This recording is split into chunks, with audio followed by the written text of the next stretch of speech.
All right, welcome everyone to chapter 10. Now we've started into the cardiovascular section of our course content. So today we'll be talking about chronic heart failure as the part one to this, I guess, two-part video series for the week.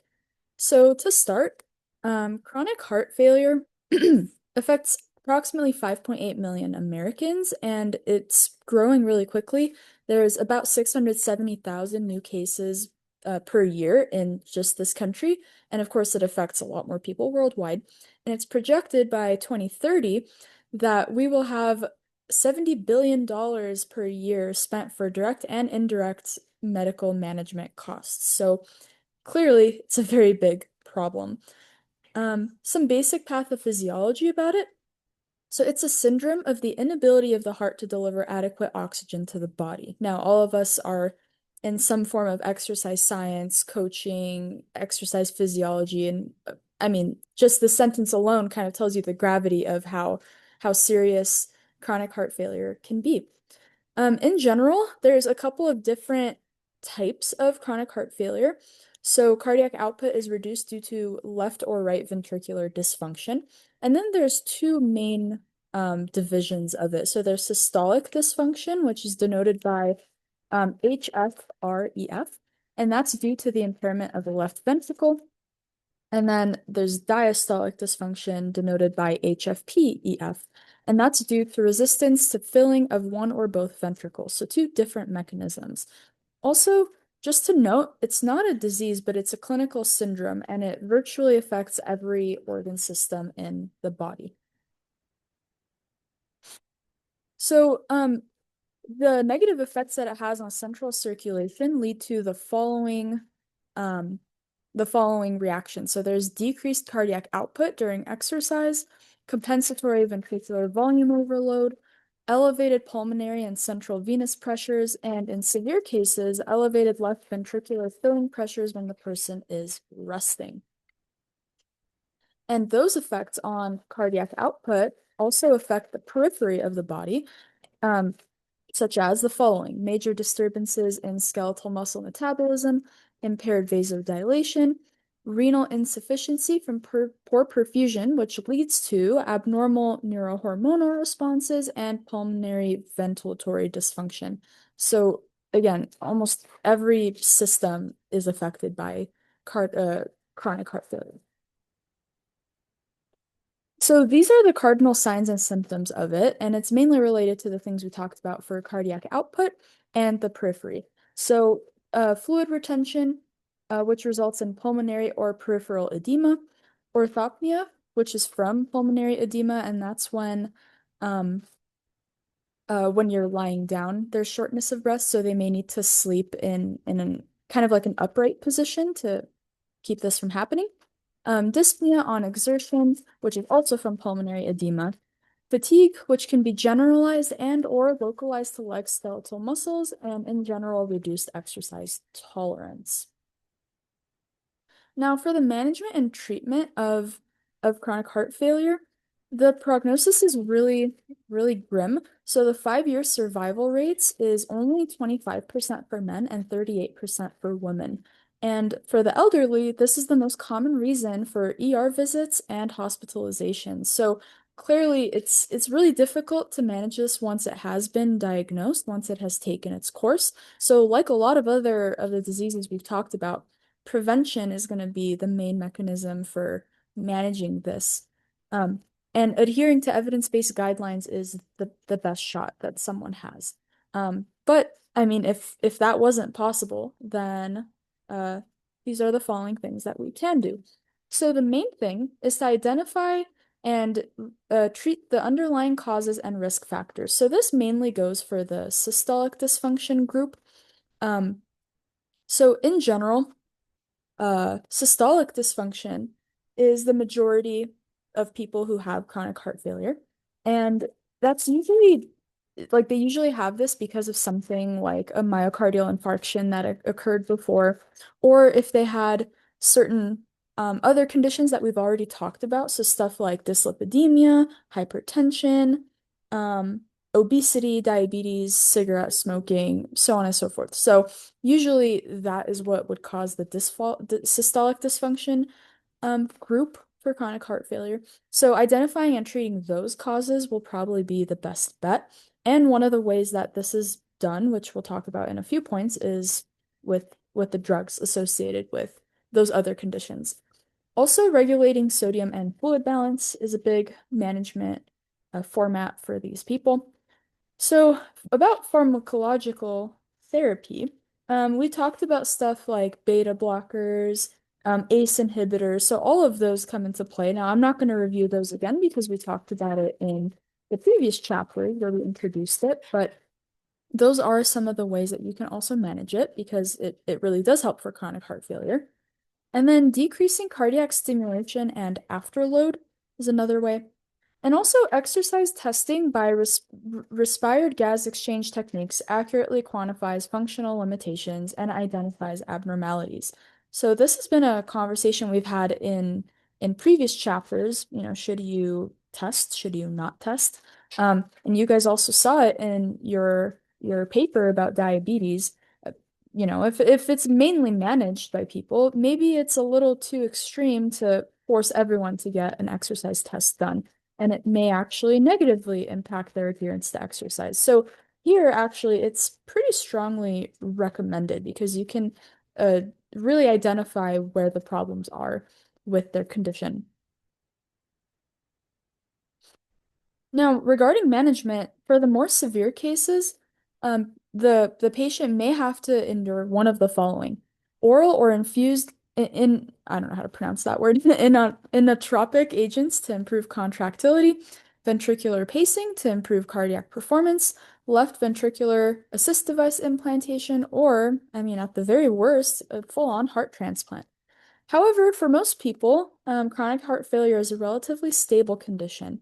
However, um, abrupt left ventricular function changes can cause worsening of signs and symptoms, and it can happen really, really quickly for this population. And we'll talk in a few slides about um, how they compare to other cardiac rehab patients. Okay, so what are some of the effects on the exercise response? Well, there's a lot, right? We just talked about all of the different symptoms and the cardinal signs of having chronic heart failure. But in general, alterations in central, peripheral, and ventilatory abnormalities are present. The main one being reduction of cardiac output, which of course affects blood flow to the whole rest of the body, leg fatigue due to inadequate blood flow, and then altered catecholamine levels. Also, they are extremely deconditioned most of the time. People who with chronic heart failure only achieve approximately 50% of their age-predicted VO2 peak compared to healthy individuals, and this affects their participation in their activities of daily living. And you can imagine if we think about that spiral, it affects everything else too, and could really spiral to them being disabled and not being able to participate in daily life at all. Now, what are the benefits of exercise training? Well, in general, improved skeletal muscle metabolism, improved endothelial function, increased vasodilatory capacity, and redistribution of cardiac output. Now, if we look a little more specifically, now if we look at the systolic dysfunction group, so just a reminder, this is for people who have conditions like hypertension, a lot of cigarette use, uh, dyslipidemia, so on and so forth, or have had something like a heart attack.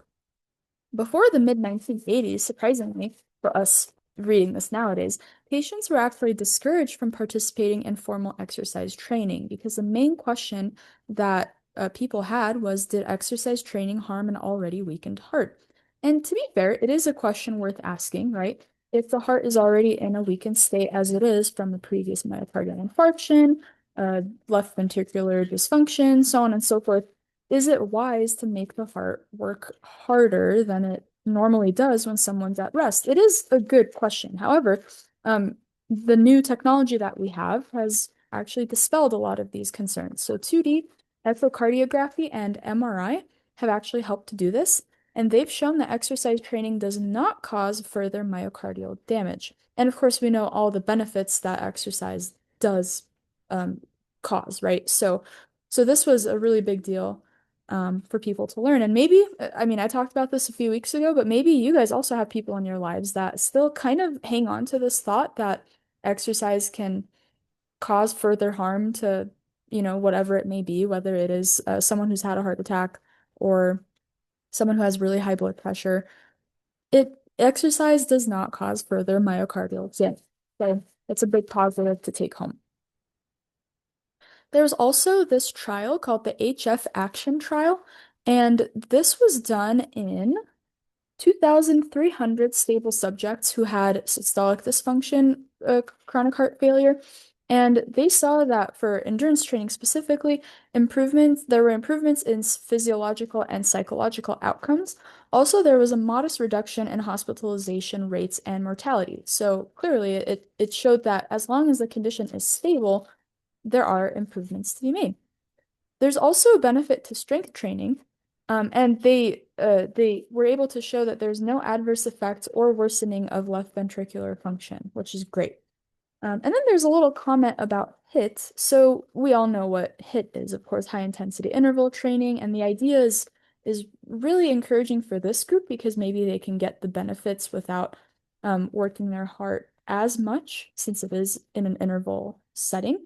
Um, and it has been shown in the past that there could be really substantial VO2 max increases by participating in HIIT training. However, there haven't really been too many studies assessing this. So this should be, if you're considering doing HIIT with this population, maybe consider what the exercise tests show before and definitely individualize it just to see if it would work for that specific individual. Now, for the diastolic dysfunction group, I didn't talk about this, but this differs because most people who have diastolic dysfunction are usually women who are elderly or people who have had long-standing and poorly controlled hypertension and diabetes. So the function or I guess the mechanism of this for chronic heart failure is a little different. And there actually isn't as much research to show what exercise training can do to this population. So for endurance exercise specifically, there is a study that says that there could be a 20 to 25% improvement to functional capacity. But the adaptations are actually for a different reason. It's not changes in left ventricular function or volumes, but it's actually mainly peripheral adaptations. Regardless, it's an improvement, and it's definitely something that's going to help them maintain their independence, their autonomy, their activities of daily living. However, there hasn't been anything really for resistance training and HIIT. So again, that's where your exercise testing and individualization is going to play a real big part in how you treat this population. So here's a table that I'm actually not going to go through individually because that's a lot of content. But this talks about the exercise testing considerations for chronic heart failure. So again, this is maybe one of the populations that it's really recommended to do a test like this just to see what their exertional capacities are, if there are other underlying causes, really see the extent of the condition. So why don't you take a look at this table, especially if you plan on working with populations that have chronic heart failure. Okay, so what does exercise programming look like for this population? So, because as we looked at, the numbers are increasing, there's a high amount of patients that are being referred to cardiac rehabilitation clinics specifically. So it is actually recommended that this population be referred to a cardiac rehab clinic because they specifically understand how to enable exercise for this participation. And in general, following the basic CDD4, there's a typo there. I'll fix that before I upload it. Basic CDD4 recommendations is recommended. And the whole goal for this population is, if possible, to eventually have them transition to a more home-based exercise regimen so they don't have to be in clinic all the time. Also, reevaluating their condition frequently is necessary because, as we talked about, things can change really quickly. Prolonged warm-up and cool down is recommended, and then perceived exertion and dyspnea scales should take the precedence over heart rate targets. So we've talked about this before for other populations. So yeah, nothing super out of the ordinary there other than the cardiac rehab clinic referral. There is something to note though with this population, um, compared to the standard cardiac rehab population. So many individuals with chronic heart failure will deteriorate irrespective of interventions. So this is it's unfortunate, but it's just the reality of it. Also, their risk of sudden death is a lot higher. Their prevalence of psychosocial and vocational problems are higher, and some individuals experience prolonged fatigue after only a single exercise session. So clearly, it's a little bit more of a delicate population than just the standard cardiac rehab population. Also, some specifics, isometric exercise should be avoided in general. Electrocardiogram monitoring is required for persons with a history of ventricular tachycardia, cardiac arrest, or sudden death, or exertional hypotension, which is again why the being in a cardiac rehab center is probably the best bet for them. And then resistance training appears safe in persons with the systolic dysfunction who are stable, as we talked about, but it's relatively unknown for the diastolic group. So again, very delicate population, but as long as these points are considered, you can still safely work with them. And as we saw, exercise definitely does benefit them and doesn't harm them further. And I believe, yes, that is all I have. So that is what we have for chronic heart failure. In the next video, we will talk about atrial fibrillation, which is thankfully not as serious as chronic heart failure. Have a good one.